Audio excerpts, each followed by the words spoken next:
Yo, what's good, man? MCCLOUD, McLeod the realest, CTN podcast. Cancel these nuts, man.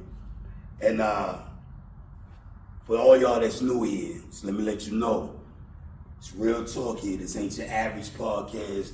As you can see, I report live from the motherfucking trap. You know what I mean? My dungeon. We get that work in. Most of the niggas you see doing podcasts, they sitting on the sofa, they legs crossed like a bunch of hoes, gossiping and talking dumb shit back and forth. Nah, that ain't the CTN podcast. This the podcast, man, where I be in my garage gym, you know what I mean? Putting in that work, and I just let you all know the thoughts of a real nigga on certain things going on in the world or in social media, entertainment, whatever. These just thoughts of a real nigga. Shit motherfuckers be wanting to say but scared to say. That being said, I've been waiting for the hoopla to die down about the Puffy and Diddy, Cassie, ordeal and all that. And we just gonna get straight to the bare facts, man.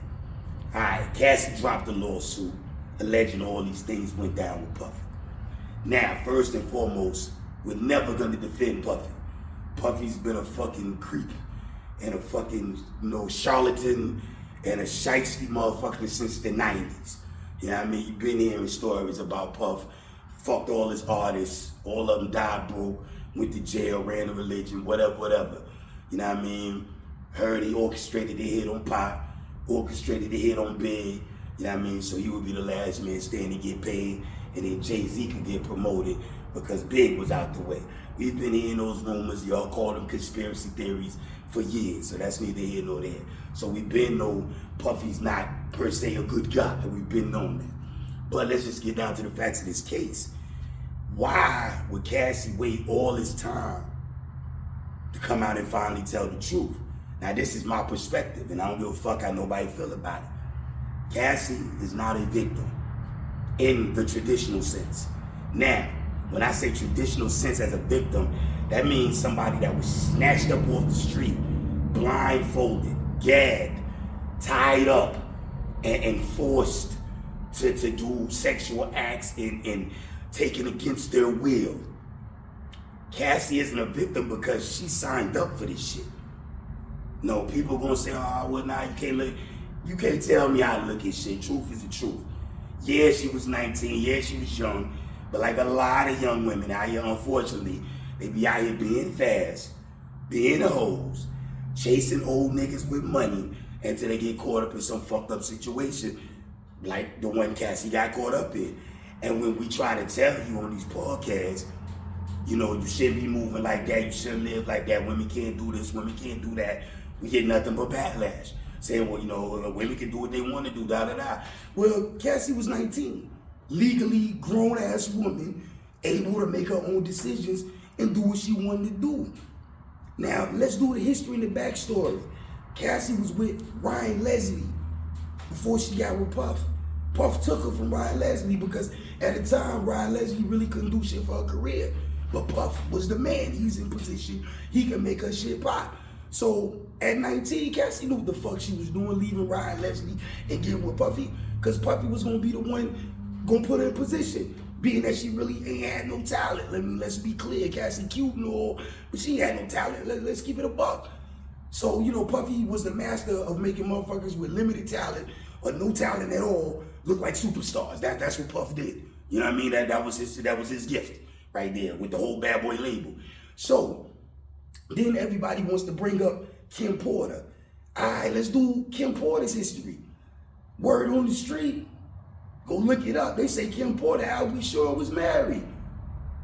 But how was that possible when Kim Porter was fucking with Al B. Sure back in the day? Then she went from Al B. Sure to Andre Harrell, who was president of Uptown Records back in the day, when Puffy was just running around getting coffee, he was an intern. Then once Puffy got put in position with Bad Boy through Clive Davis, which that's a whole nother story with the Clive nigga, cause he the mastermind behind all this shit. You wanna keep it a buck. But then she went from Andre Harrell to Puffy. So she went from three niggas. She went from the singer nigga to the label nigga head, Andre Harrell, then to Puffy. So she ain't no victim either. I'm sorry. Like, these chicks sold they soul to be in the position that they wanted to be in. So yeah, it may be fucked up what they went through, what they're doing, but the only victims, they victims of themselves. They victims of their greed. They victims of wanting that lifestyle and willing to do anything for it. That's the only thing them chicks is victims of. Now, we can say, oh, condolences, sorry you lost your life.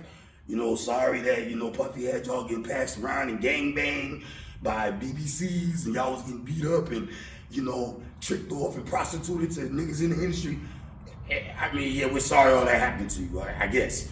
But, I mean, is it nothing that you didn't cause on yourself? Because you could have just walked away. You could have walked away from the lifestyle. You could have walked away from the money. You could have walked away. There's plenty of people in the entertainment world that did. Like, they had the chance, they had the talent, they could have made it, and they went down to do the bullshit. So you never heard of them. They never blew up. Why you think you got singers that may have had, like, one-hit wonders? Like, it might have been a singer that had a one-hit wonder that you never heard from no more. It's probably because they was offered to do some bullshit and they wasn't with it.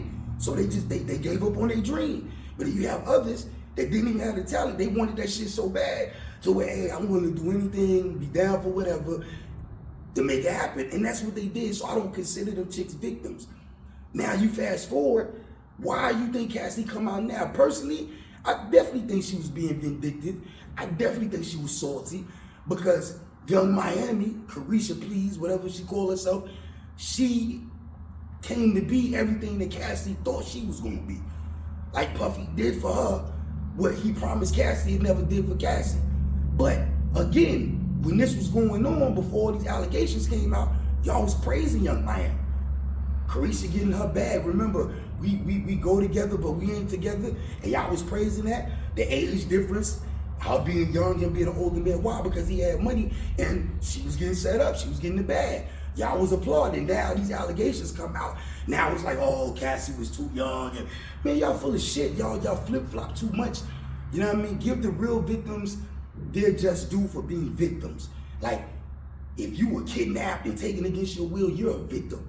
But man, if you went willingly, you did drugs willingly, you attended sex party, you was with it till you wasn't with it no more. I mean, let's keep it a buck. Cassie got caught with fucking the trainer, then she married the trainer, had babies with the trainer. That don't sound like no victim to me. It sounds like Cassie was with the shits until she wasn't with it no more. Same way Caresha right now, she in position, she with the shits. Now, I don't know for how much longer being that Puffy losing every fucking thing, but y'all gotta, like, stop being fickle and flip-floppy and all that shit, man. Y'all gotta keep it real with this shit that be going on. And this is a cautionary tale. Like we try to say all the time, women have morals, have some standards, have some self-respect. It ain't all about the bag all the time. Because keeping it a buck, them niggas with that money that y'all be chasing after, 90% of them niggas get down like that. They gonna have you doing some weird, wild shit for that money. It ain't just cause you cute. Like, niggas ain't finna give you all that bread cause you cute. Like, you gonna be doing some weird, wild shit. So don't come back later playing the victim card when you was with all that shit, long as you was receiving the money, the perks, the cars, the houses, and everything that came with it. It's all fucked up. It's all perversion and clown shit or whatever. But bitch, you a part of the circus because you down with it. Same way with them security guards coming out the blue. Now you wanna tell shit. You wasn't telling shit when you was on the payroll. So don't play the role like you wanna do the right thing now. No motherfucker, you turn the blind eye as long as them checks was getting cash. And then once the checks stop getting cash, now you wanna grow a fucking conscience. Now, we don't wanna hear it now. Personally, I don't give a fuck, I don't care. I care about real victims. I care about a female minding her business and niggas jump out the van, grab her, throw her in the back of the van, and gets her will. That's a victim. But if you one of these little bitches run around to these parties trying to be a groupie for these entertaining niggas, and then you get yourself caught up in old crazy ass lifestyle, I don't fucking feel sorry for you. That was a choice, bitch. That's a choice you made. And most of these motherfuckers scared to say it, but I'm not gonna say it. You're not a victim. Only thing you're a victim of is your own choices, your own mindset, your own dumbass mentality, and the shit you out there doing and putting yourself in. That's what you're a victim of. Because you could have went to college, you could have went to be a nurse, could have went to be a doctor, lawyer, whatever. You didn't have to be running around with Puffy. That's a choice, bitch. That's what you chose to do. Alright? So that's it, man. That's my 2 cents. Again, I had to wait till all the hoopla died down. CTN podcast, cancel these nuts. Don't give a fuck about cancel culture. We're gonna keep it a buck over here. Fuck your feelings. Facts over feelings, you dig? All right, man. One.